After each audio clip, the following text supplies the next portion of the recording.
She kept every letter. That was her mistake. Village Mystery. Welcome back to Cafe Tales, everyone. I'm ANS. I hope wherever you are right now, you've managed to find yourself a quiet corner, because that's exactly what this channel is for. Quick question before we start. If your life were a mystery novel, what would the title be? Drop it in the comments. I'd love to read them. And if you enjoy what we do here, a subscription goes a long way. It really does. All right, let's begin. Chapter 1. The Neat Room. St. Mary Mead had the sort of morning that made even ordinary errands feel as if they belonged in a ledger, clear, cool, and arranged. The sky was a pale, rinsed blue. The hedges along the lane stood clipped and sensible, and the church clock, reliable as household accounts, ticked away the minutes with an air of quiet authority. Miss Marple went out after breakfast with her basket on her arm. It was not a basket meant for romance. It was the stout, serviceable kind that carried eggs without complaint. Inside it were 2 envelopes to post, one to her niece and one to the Women's Institute secretary about jam jars, along with a list in small handwriting of what she meant to buy: a lemon, parsley if it looked fresh, and paraffin for the lamp in the back sitting room. At the corner by the post office she paused, as she always did, to allow Mrs. Price from the bakery to come through with a tray of small buns. They exchanged the mild greetings of people who had lived among one another long enough to know that true feeling was best kept for family and funerals. It was in the post office that the first alteration in the day presented itself. Mr. Rudd, who kept the post office with his wife and a strict affection for stamps, leaned forward from behind the counter as Miss Marple reached the pillar box slot. His face held the expression of a man about to deliver, not letters, but news. "Miss Marple," he said in a lowered voice, though there were only 2 customers, a boy sent for postal orders, and Mrs. Hartnell buying a sheet of writing paper. "Have you heard?" Miss Marple did not, as a rule, encourage such questions, yet in a village one did not refuse them outright without causing injury. She simply lifted her eyes, as if considering whether the matter required a reply. "It's Miss Elspeth Harrow," Mr. Rudd continued. "Someone's gone round to her cottage, because she didn't come for her milk, you see, and they found the place, well, found it odd." "Odd," said Miss Marple gently, as if oddness were an ingredient in a recipe. "The door was on the latch," said Mr. Rudd. "That's not like her. Not like Miss Harrow at all. She's as neat as a pin, and twice as sharp." Mrs. Rudd, who had been pretending to sort parcels, made a small sound of agreement. "Her accounts are always in order. Always. She's done the parish charity books for years. And her writing, so steady. Like print." Miss Marple placed her 2 envelopes on the counter and paid for the stamps. Her face did not alter, yet her hands paused on the basket handle a fraction longer than usual. "Perhaps she is unwell," she said. It was not a suggestion so much as a recognition that unwellness was the acceptable explanation in the first moments of alarm. "That's what we thought," Mr. Rudd said. "So Mrs. Bantry sent young Tommy from the hall over to see. He came back white as flour," said Miss Harrows, sitting at her desk with her head down like she's fallen asleep. "Only she wouldn't answer him. He didn't touch her. Proper, sensible boy. Ran straight for Dr. Haydock." Miss Marple's eyes lowered to the counter, where the stamps lay like small, bright squares of authority. The post office smelled faintly of paper and string, of glue and the peppermints kept in a tin near the children's comics. It was the smell of recorded things, messages, payments, notices of death. "Was the desk tidy?" she asked, and the question sounded as if it had come by accident, the way one might ask if a kettle had boiled. Mrs. Rudd replied at once. Tommy said it was as if she'd just stepped away from it. Not a pencil out of place. But, she hesitated, then leaned nearer. But he said the waste paper basket was empty. Not even a scrap. Miss Marple nodded, very slightly, as if acknowledging a small point of housekeeping. She went on to Mr. Gibbs' general store for paraffin. There she met Mrs. Bantry, who was not, by nature, designed for quietness, and who was already full of concern in a way that managed to be half kind and half exhilarated. "It's dreadful," Mrs. Bantry told her, as Miss Marple examined 2 lemons with the seriousness of a person choosing evidence.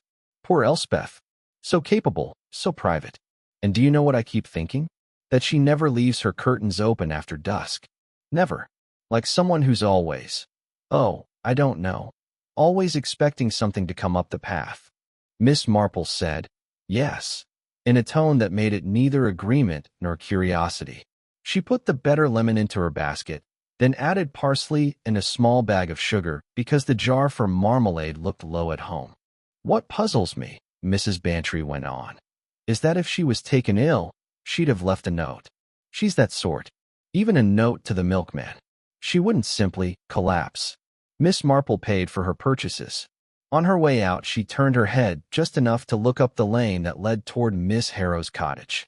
It was a lane Miss Harrow often walked, with her handbag held close to her side, as if it contained not a purse but a certain carefulness. Two observations came to Miss Marple then, quiet as dust settling. The first, a door left on the latch was not always forgetfulness. Sometimes it was hospitality. Sometimes it was a message. Come in, quickly, before someone sees you. The second, an empty waste paper basket did not mean there had been no rough drafts. It meant that someone had wanted there to be none. She did not say either thing aloud. Miss Marple went home by the longer way, past the church and the yew trees, where the gravestones stood in patient lines like old account books. She felt, as she walked, that the village had tilted very slightly, the way a tray does when one cup is heavier than expected. At home she put the parsley in water, measured the sugar, and set the kettle on. Then she sat down, folded her hands, and waited, as one waits for a letter whose handwriting one already recognizes, before one has even opened it. Chapter 2. The Order That Shouted. By lunchtime, the village had done what villages do. It had distributed the situation into sensible portions and served them to one another with bread and butter. Dr. Haydock had been to Miss Harrow's cottage. So had Mrs. Bantry. So had Sergeant Woolley from Much Benham, a large, serious man whose boots always looked newly polished, as if he believed crime was best met with shine. Miss Harrow was alive. That fact moved through St. Mary Mead with relief first, then disappointment, then a renewed sort of concern. Alive meant questions. Alive meant a story not yet concluded. Miss Marple heard it all when Mrs. Grant came by in the early afternoon with a dish she had made too much of, an excuse as common as rainfall and nearly as frequent. Mrs. Grant set the dish on the table, adjusted it so that the spoon lay at the proper angle, and began at once. They found her in the study, she said. Not dead, thank goodness, but as good as. Sitting right at the desk, as if she'd been writing. Only her head was down on her arms, and she wouldn't answer at first. Dr. Haydock says it was some sort of sleeping draught, but he couldn't say how she'd come by it. Miss Marple poured tea. The cups were her good ones, white with a thin blue line, because ordinary disturbances required ordinary dignity. And her study? Miss Marple said, and it was said in the same tone as, do take another biscuit. Mrs. Grant nodded vigorously, grateful for the chance to provide detail. Everything in order. It's quite uncanny. Files all labeled. Envelopes sorted by year. Her pen laid straight along the blotter, and her blotter was clean. Imagine. Clean. Not a smudge. It looked, Mrs. Bantry said it looked like a photograph in a magazine for ladies who have help. Miss Marple passed the sugar tongs. Yes, she murmured. She keeps a desk calendar, Mrs. Grant continued. One of those with a page for each day. Her notes were so precise. Pay coal man, 2 shillings. Write to Mrs. Pell about parish raffle. Air spare room. Things like that. And do you know what was written for today? Miss Marple's hands paused only long enough to set down the milk jug carefully. It said, answer letters. That's all. Not which letters. Mrs. Grant looked as if this was the most remarkable thing in the world. The idea of plural letters without identification. And there were letters? Miss Marple asked. Not on the desk, Mrs. Grant said quickly. That's the odd part. No opened envelopes. Nothing. Sergeant Woolley looked in the drawers, properly, you know, with Mrs. Bantry present so nobody could say. He found the files, the account book for the charity, her address book, very neat, and a locked tin where she keeps receipts. Everything. But no letters out. Miss Marple stirred her tea. The spoon made a sound like a small clock. And the waste paper basket? She said. Mrs. Grant made a little grimace. Empty as a sundae plate. Mrs. Rudd was right. Miss Marple's gaze moved, almost without intention, to her own writing table near the window. On it lay her shopping list with parsley crossed off, and beside it a small scrap of paper with an address she had written twice because she had not liked the shape of the first M. She had crumpled the first scrap and meant to put it in the bin later. The bin was not empty. No one's bin was empty, not truly, unless they wished it. Mrs. Grant went on, delighted with her own thoroughness. Sergeant Woolley asked if she'd any family. She hasn't. Not close. She's Miss Harrow, always has been. She came here after her mother died, and she lived with an aunt for a time, then the aunt died too. She took the cottage and made it perfect. I've never seen so much as a misplaced teaspoon in that house. A private, orderly woman, Miss Marple said softly. Yes, and now she's in bed, and Dr. Haydock says she's confused. She keeps saying, I mustn't, and then stopping. Mrs. Bantry thinks she's had a fright.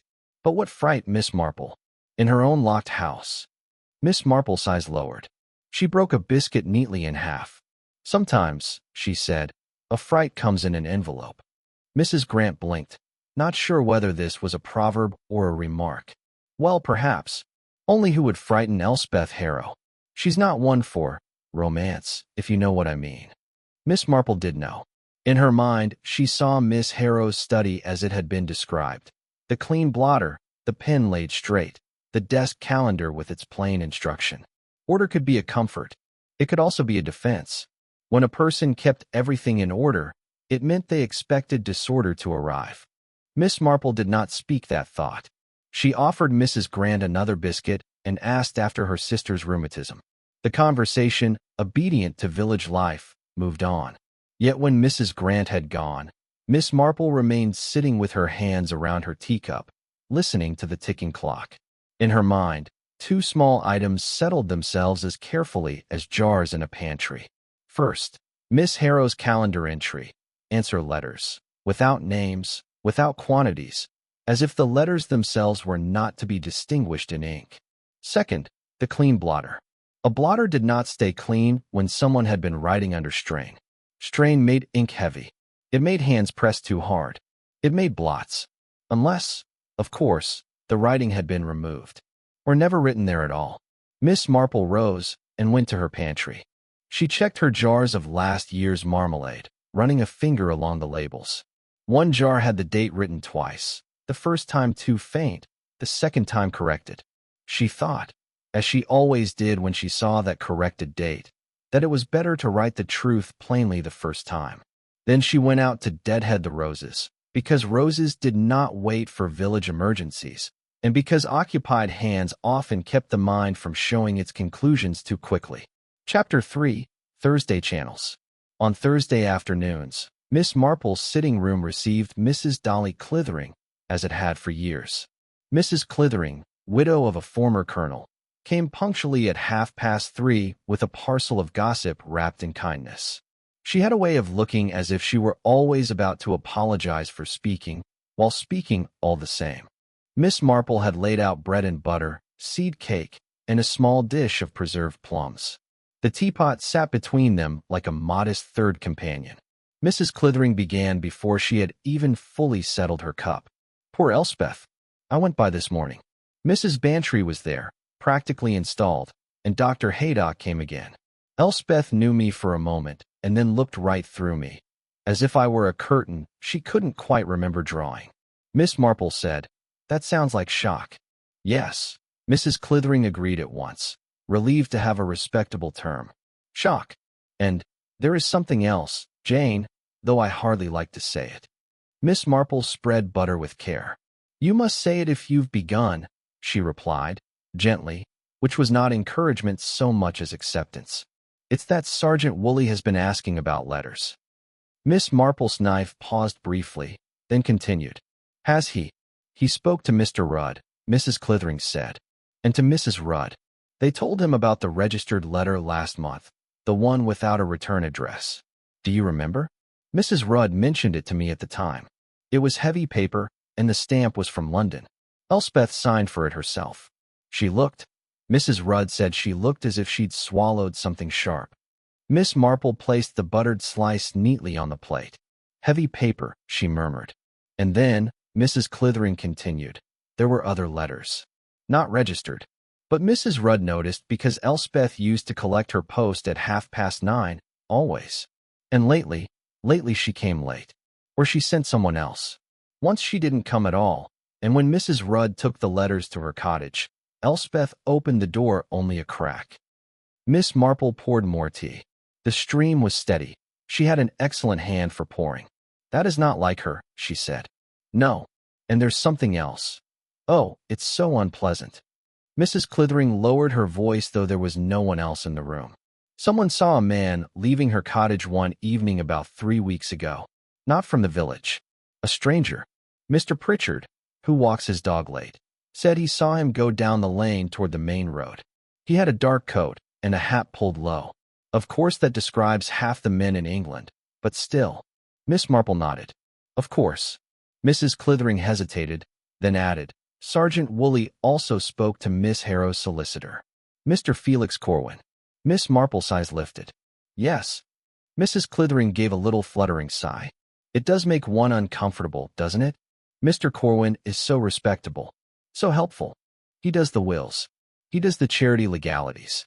And he has been very attentive since this happened.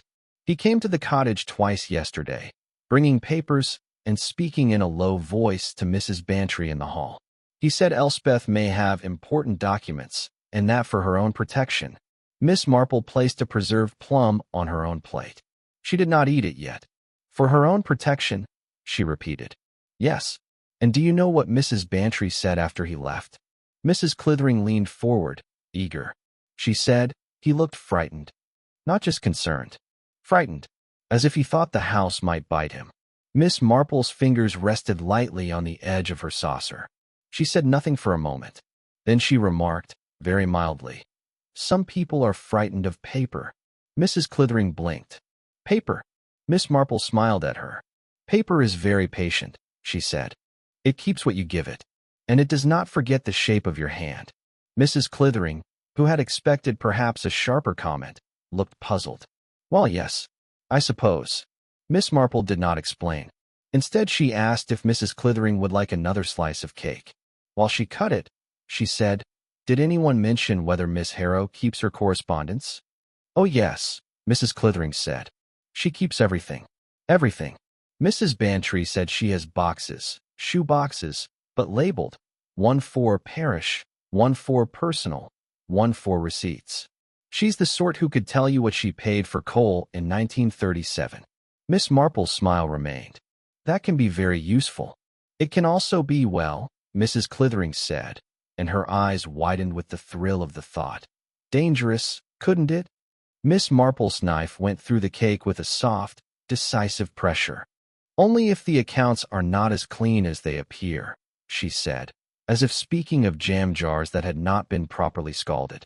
Mrs. Clithering shivered, though the room was warm. When she had gone, Miss Marple washed the cups herself. She did not ring for help because she had no help to ring for, and because washing cups was a form of thinking. As she rinsed the teapot, she thought of heavy paper, and of a man whose respectability might have been built, like a wall, out of years of careful, frightened repair. A letter could loosen such a wall, quietly, 1 brick at a time. Chapter 4. Parsley at the Stall.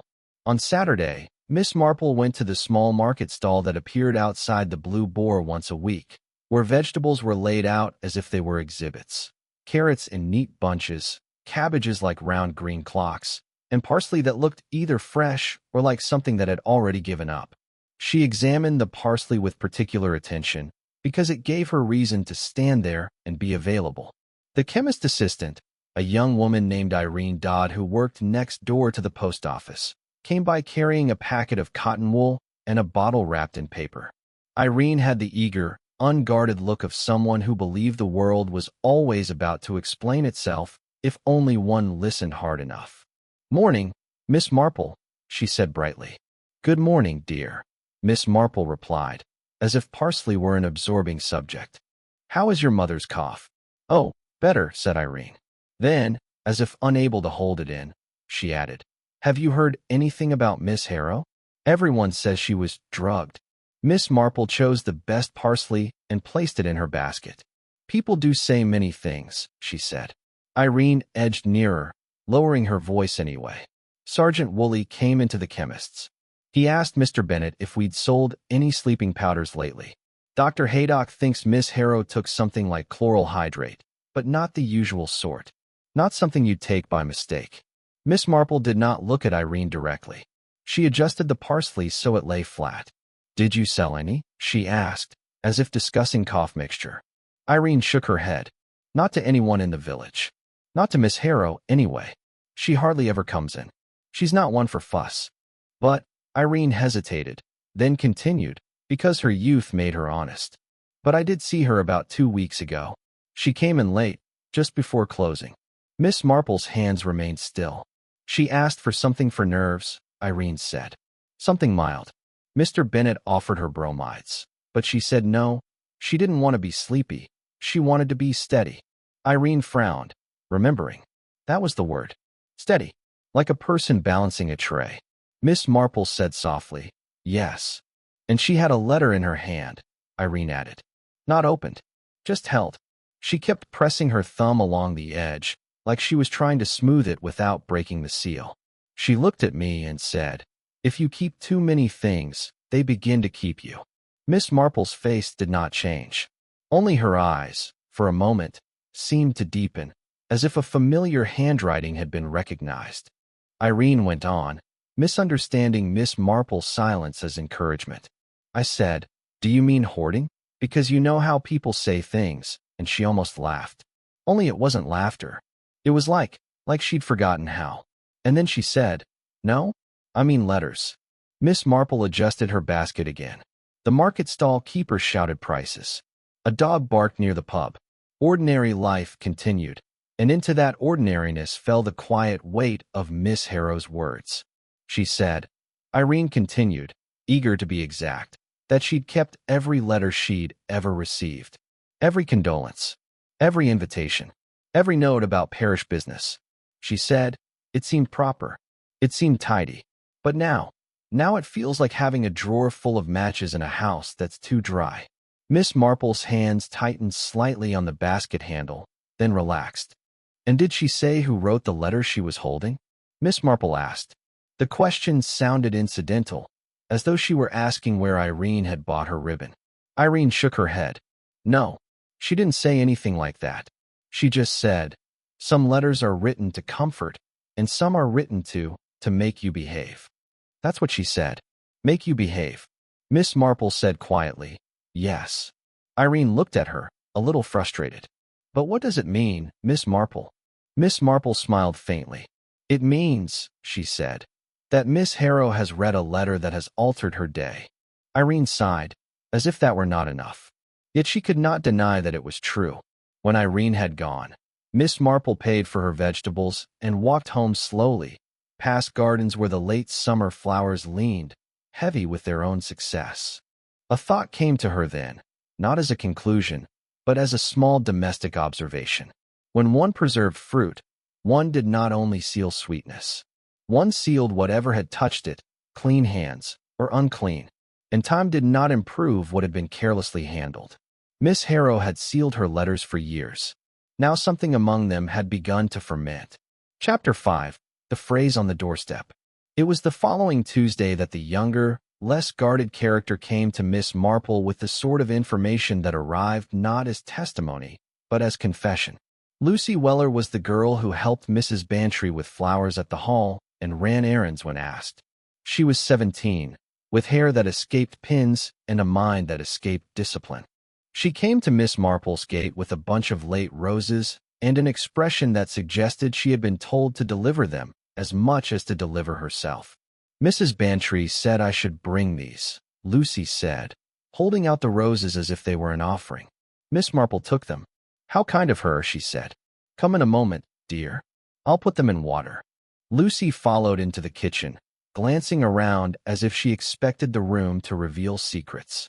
Miss Marple found a clean jug, filled it, and arranged the roses with precise care. She did not hurry.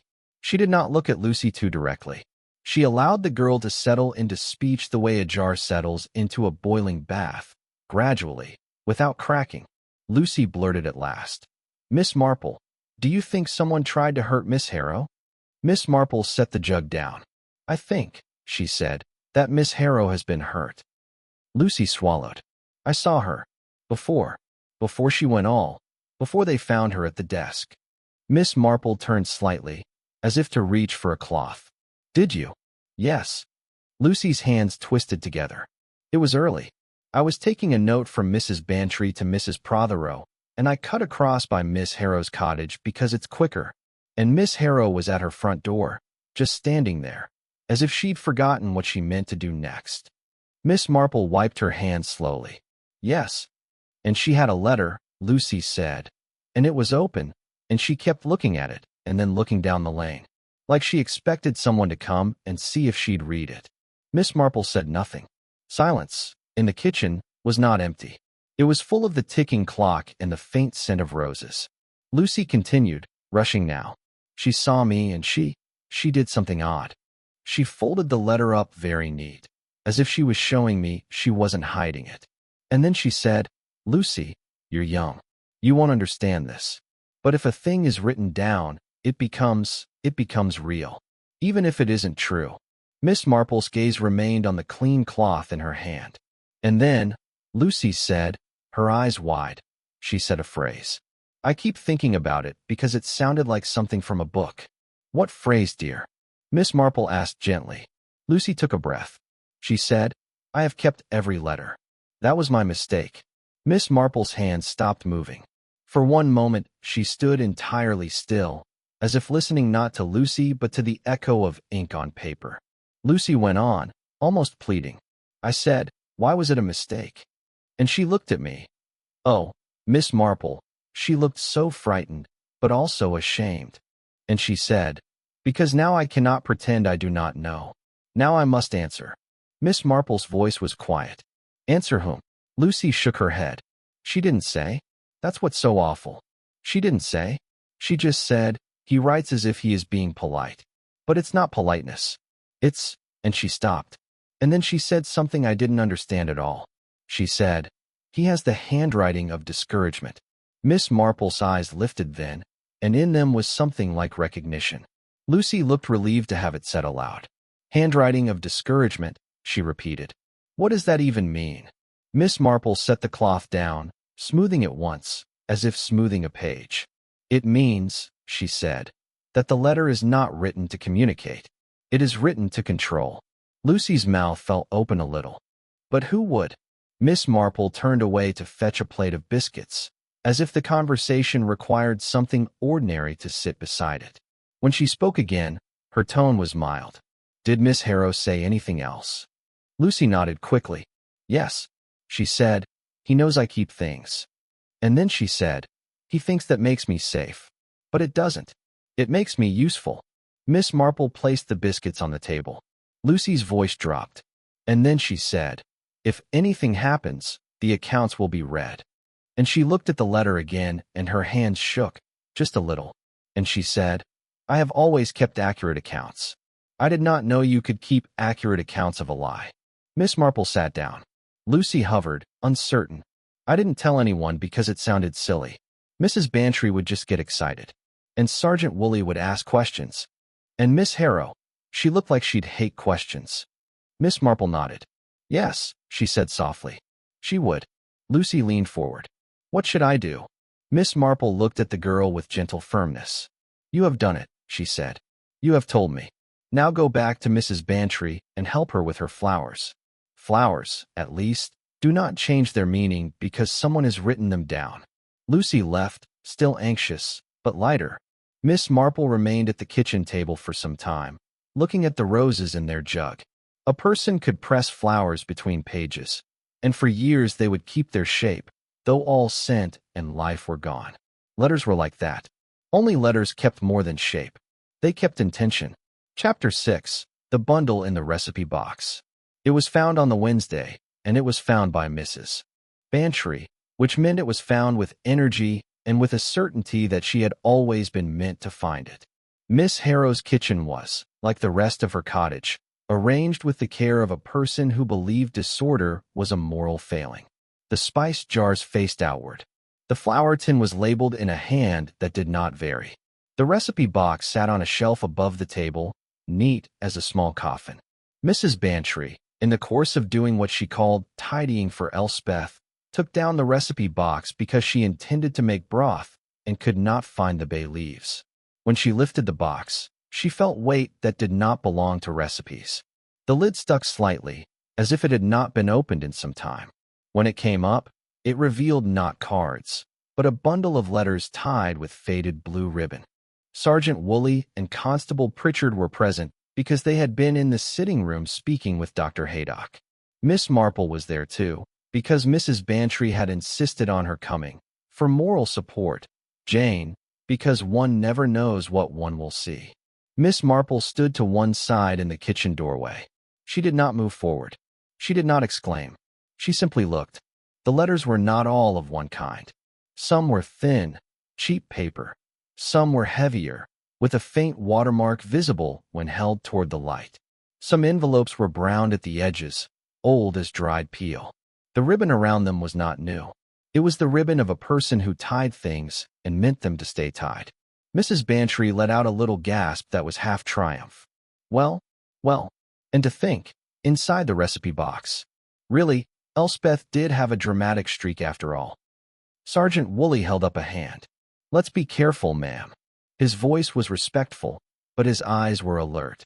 He took the bundle as if it might bite. He untied the ribbon slowly. The knot was neat, double-looped, as if Miss Harrow had done it in the same way she did everything else. Constable Pritchard produced an evidence envelope, blushing slightly at the domesticity of the scene. Sergeant Woolley began to sort. "Dates?" he murmured. Mrs. Bantry hovered. "Oh, do let me see." "No, ma'am." Sergeant Woolley's tone became firmer. "We'll read them properly." He removed the top letter. It was folded into thirds, the fold edges sharp. The paper was thick, cream-colored, and the ink, Miss Marple noted, was the kind that sat on the surface, dark and slightly glossy. A fountain pen, not a cheap nib. The date at the top was precise, September 14th, 1953. The salutation was formal, "My dear Miss Harrow." Sergeant Woolley began to read aloud, halting slightly as if the politeness of the words made him uneasy. Miss Marple watched his hands. People revealed themselves in the way they held letters. Some held them like accusations, some like prayers. Sergeant Woolley held this one like a tool he did not fully trust. Mrs. Bantry whispered to Miss Marple, "Mr. Corwin's paper," as if identifying a fabric. "He uses that cream stuff." Miss Marple did not answer. She watched the paper. Yes, the faint watermark near the bottom edge. A solicitor's stationery, chosen for authority. Sergeant Woolley read, "I write in a spirit of the greatest consideration for your health and peace of mind.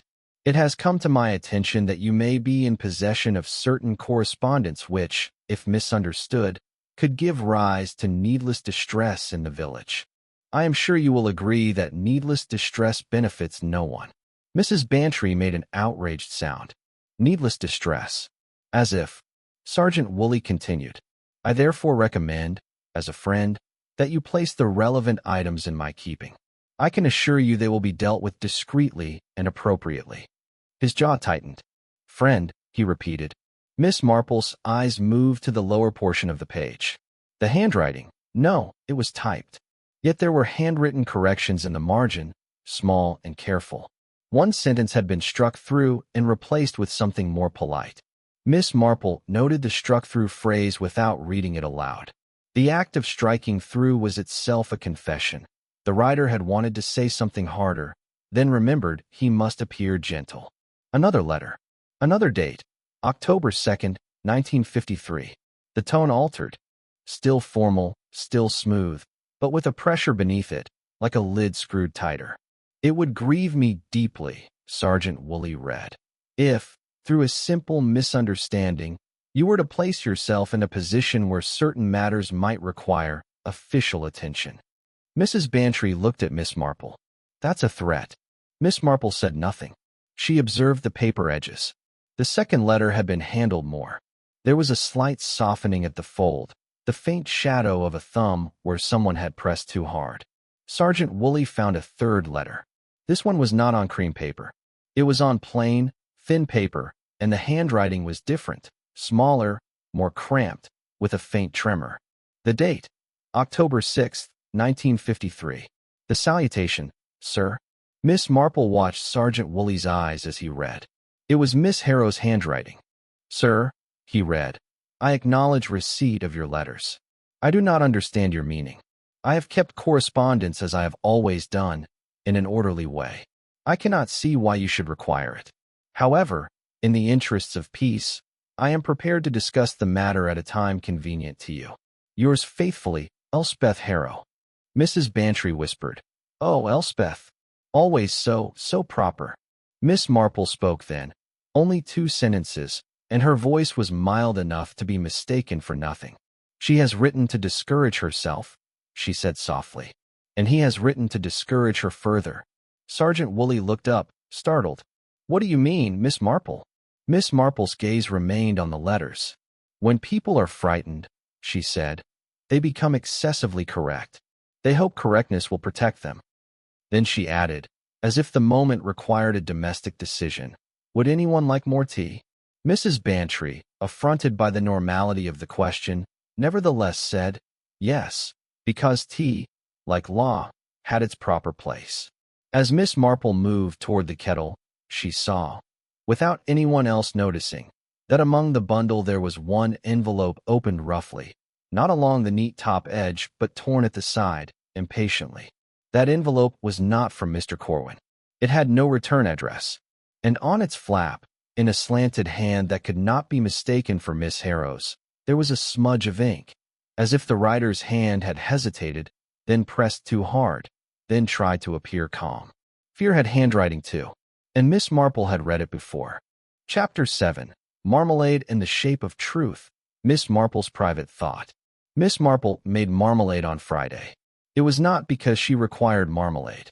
It was because oranges had been delivered from the grocer, small, sharp ones, and because preserving was the sort of work that kept one's hands occupied while the mind arranged itself. She washed the oranges, dried them, and began to slice the peel. The knife moved steadily. The peel fell into thin strips, bright and fragrant. A large pot waited on the stove, already warmed. As she worked, she thought, not in dramatic leaps, but in the slow, careful way she thought when balancing household accounts. There were always columns. There was always a line that did not add up until one found the missing penny. Miss Harrow. Private, orderly, exact. The desk clean. The blotter clean. The waste paper basket empty. If Miss Harrow had been writing under pressure, there would have been evidence of pressure. A blot. A torn corner. A discarded draft. But there had been none. So either she had not written, or someone had removed what she wrote. Miss Marple squeezed an orange half and watched the juice spill into the bowl. Juice, once spilled, could be wiped, but the stickiness remained. It drew ants. It drew attention. Letters were like that. Ink could be burned, paper could be destroyed, but the residue, the knowledge, remained in the mind. Miss Harrow had said to Lucy, if a thing is written down, it becomes real, even if it isn't true. That was a precise fear. It belonged to someone who had read something false about herself, something written with authority. Authority. Mr. Felix Corwin's cream paper. His tone of friend. His careful discouragement. Miss Marple imagined him at his desk. She had seen his office. Tidy, legal books aligned. A framed certificate. A man who arranged his respectability like jars on a shelf. What did such a man fear? Not ordinary scandal. Ordinary scandal came and went. People forgave it, or at least they forgot it in time. No, he feared something recorded. Something that could be produced. Miss Harrow kept every letter. That was her mistake, she had said, because now she could not pretend she did not know. So he had written to her, because he knew she kept things.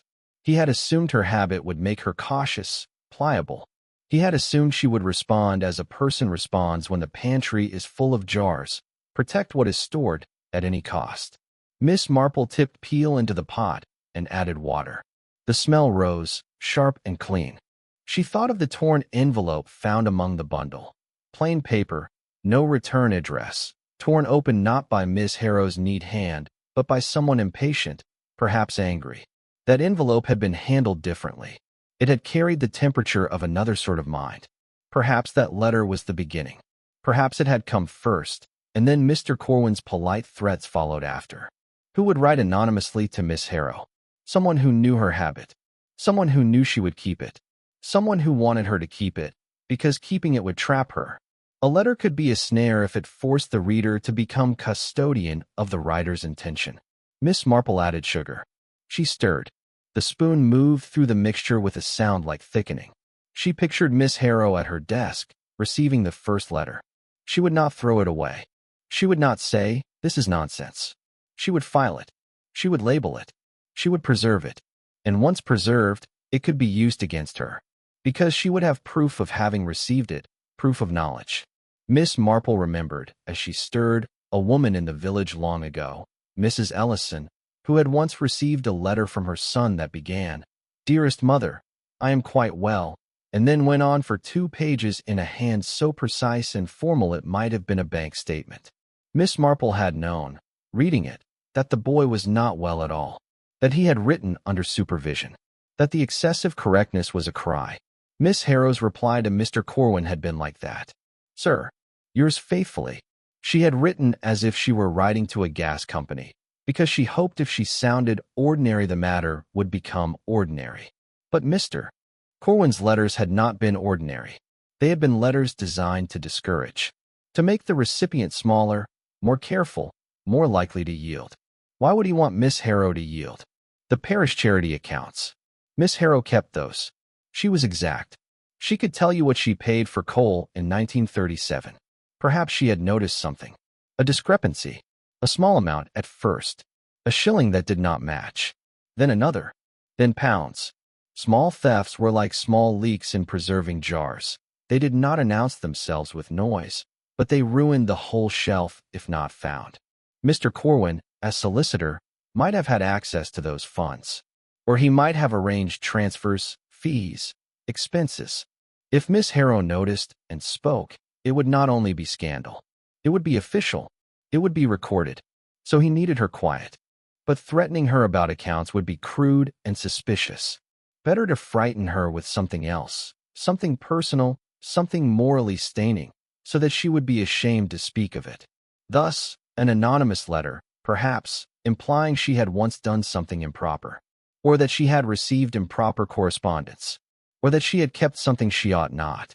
Then Mr. Corwin, respectable and helpful, could approach with his cream paper. As a friend, give it to me. For your peace of mind. For the village. A frightened person might welcome such help. But Miss Harrow did not. She kept the letters. She kept them tied with ribbon, hidden in a recipe box, because recipes were domestic and safe, and because no one imagined scandal beside bay leaves. Mr. Corwin would not like that. He would become more insistent. Then came the sleeping draught. How had she taken it? Miss Marple stirred more slowly, watching the mixture thicken, watching the peel rise and sink. Miss Harrow was careful. She would not drink something offered by a stranger. She would not take unknown powders. But she might take something from her own cupboard. Something labeled, perhaps, by habit. Something placed where it should not have been. Someone could have visited her cottage under a decent pretext, documents, charity matters, and left something behind. A bottle of tonic, a packet of powders, a small vial among the tea things. Miss Harrow, distracted by letters, might have reached without thinking and taken what was said in her usual place. Order was a comfort until someone used it against you. If everything was always arranged the same way, then a small alteration could be deadly because it would not be noticed. Miss Marple's spoon scraped the bottom of the pot. She lifted it and let the marmalade fall back. It sheeted, not dripped. Nearly ready. So, Mr. Corwin, frightened for a long time. Perhaps not only about money. Perhaps about something older, something that made him desperate to keep his position. The kind of fear that lived in a man's throat and tightened his politeness into threat. Fear did damage. Not always because it wished harm, but because it wished relief at any price. Miss Harrow, A woman who kept records because she believed records were safety. She had not understood that records could become weapons. Miss Marple ladled the marmalade into jars. The glass fogged with heat. She wiped the rims carefully, placed the wax circles, and screwed the lids tight. Then she labeled them with today's date. She did it slowly, neatly, and as she wrote, the last missing penny dropped into its place. Mr. Corwin had not only wanted the letters. He had wanted the habit of keeping, because the habit made Miss Harrow predictable, and predictability, in the hands of a frightened man, became a method. Miss Marple set the jars in a row. She washed her hands. Then she went to the sitting room and wrote a short note to Mrs. Bantry. Nothing dramatic, nothing accusatory. Only an observation about the parish charity accounts, and a suggestion that Sergeant Woolley might like to compare the last year's disbursements with the receipts in Miss Harrow's locked tin. No accusation, only housekeeping. Because sometimes the quickest way to expose a lie was not to attack it as a lie, but to balance the accounts beside it. Chapter 8. When accounts are read. Things did not explode in St. Mary Mead. They rarely did. Instead, they unraveled, quietly, thread by thread, through proper channels, in proper envelopes, with proper signatures. Sergeant Woolley came again to Miss Harrow's cottage. Inspector Slack from the county arrived 2 days later, looking faintly irritated to be in a kitchen where the cups were too clean. Mr. Corwin was invited, formally, to provide the charity account records he had filed.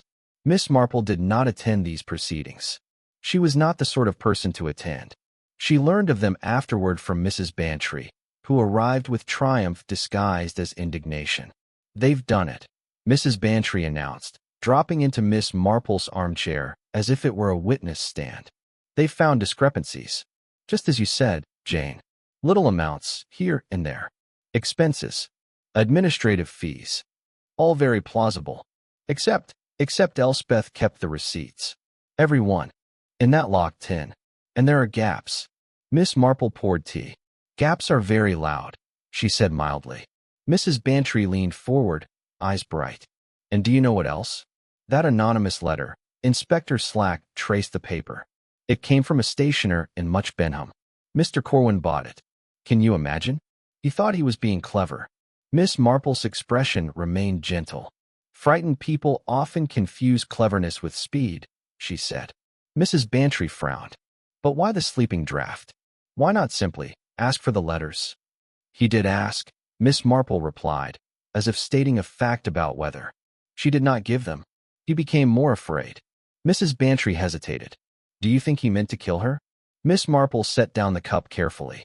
"I think," she said, "that he meant to stop the accounts being read. And he believed stopping her would stop the reading." Mrs. Bantry sat back, unsettled. "He always seemed so kind." Miss Marple's voice was quiet. "Kindness can be genuine," she said, "and still be used. A frightened person clings to whatever has served them before, politeness, reputation, helpfulness. They build walls out of it, and then they cannot bear anyone tapping the wall to see if it is solid." Officially, Mr. Corwin's reputation did not collapse. It was not a public spectacle.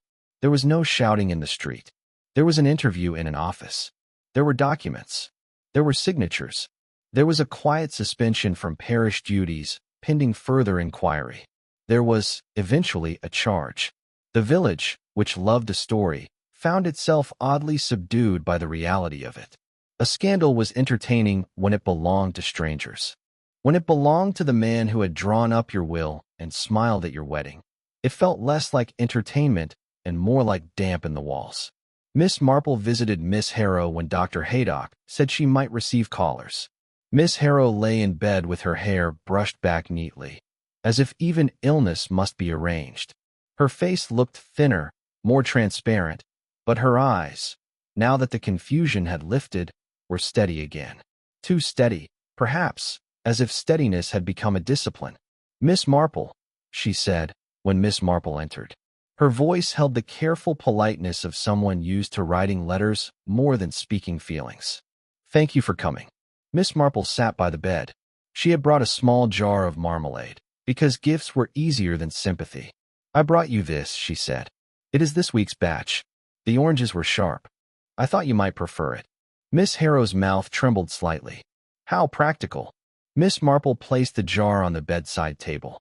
The label was neat, the date clear. Miss Harrow stared at it. Then she said, abruptly, "They told me what they found. In my tin. In my files. In my," she swallowed. "In my letters." Miss Marple did not respond at once. She let the silence sit as properly as a well-set table. Miss Harrow's voice tightened. "I thought keeping them was correct. Proper. I thought it was what a decent person did. One keeps records. One keeps proof. One keeps one's life tidy." Miss Marple nodded. "Yes." "And then," Miss Harrow whispered, "I received that first letter. The anonymous one. It said things about me. Things that were not true, but," her hands clenched the sheet. "But it was written as if they were. As if the paper itself had authority. And she closed her eyes. "I felt dirty, Miss Marple. And ashamed. And because I keep everything, I kept that too." Miss Marple's voice was very gentle. "You kept it because you did not know what else to do." Miss Harrow's eyes opened, wet and bright. "And then Mr. Corwin came. So polite. So concerned. He said he wanted to protect me. He said the village would misunderstand. He said," her voice broke, "he said the letter was dangerous because I had kept it. Because it meant I had knowledge." Miss Marple said softly, "Yes." Miss Harrow turned her face slightly, as if toward the wall. "I told myself I would handle it properly. I wrote him a letter. I used the correct forms. I thought if I was correct enough, it would become normal." Miss Marple's hands rested on her lap, still as folded cloth. "And then," she said, "you realized he was not writing to be understood. He was writing to make you behave." Miss Harrow's breath caught. "Yes." There was a long pause. Outside, a bird called once, then fell silent. Miss Harrow said, very quietly, "I kept every letter. That was my mistake." Miss Marple did not contradict her. Instead she said, "It is a mistake to keep letters as if they are only paper." Miss Harrow looked at her. Miss Marple continued, "Letters are not only words. They are intentions. Some are meant to comfort. Some are meant to discourage. And when you keep them, you keep the intention close." Miss Harrow's voice was small. "So what should I have done?" Miss Marple looked at the jar of marmalade on the table. "When one preserves," she said, "one must be certain what one is sealing. If a jar is not clean, one does not say, 'It looks tidy enough.' One empties it. One washes it. One begins again." Miss Harrow stared at the neat label with its clear date. "And the accounts?" she whispered. Miss Marple's eyes were kind. "Accurate accounts are a mercy," she said. "They are not only for catching wrongdoing. They are for relieving the mind. When the accounts are read, the weight of guessing is lifted." Miss Harrow's lips pressed together. "Mr. Corwin. He looked so frightened," they said. When they confronted him, Miss Marple nodded. "He has been frightened for a long time," she said. "And fear, unacknowledged, becomes its own kind of cruelty." Miss Harrow turned her head back toward Miss Marple. "Do you pity him?" Miss Marple considered. Her answer was careful. "I pity the years," she said. "I pity what fear does to a person's choices. But pity does not alter what must be put right." Miss Harrow's eyes closed again. A tear slipped toward her ear, as if even tears sought the neatest path. Miss Marple rose. "Rest now," she said. "Do not try to arrange this in your mind today. Let the official people do what they do. And when you are stronger, we will go through your papers together. Only the ones you wish to keep." Miss Harrow's eyes opened. "Not all of them." Miss Marple smiled faintly. "Not all," she said. "A life is not meant to be lived entirely in files." She left the cottage and walked home past hedges and gardens. At her own gate she paused, as she always did, to glance at her small notebook where she kept household accounts. What she spent on sugar, what she spent on coal, what she spent on stamps. Neat columns. Clear dates. She thought, with the quiet satisfaction of a person who respects accuracy, that numbers did not lie unless someone forced them to. And she thought, too, that when the accounts were finally read, properly, calmly, many things that had seemed like fate were revealed to be only choices, written down, and therefore, at last, real.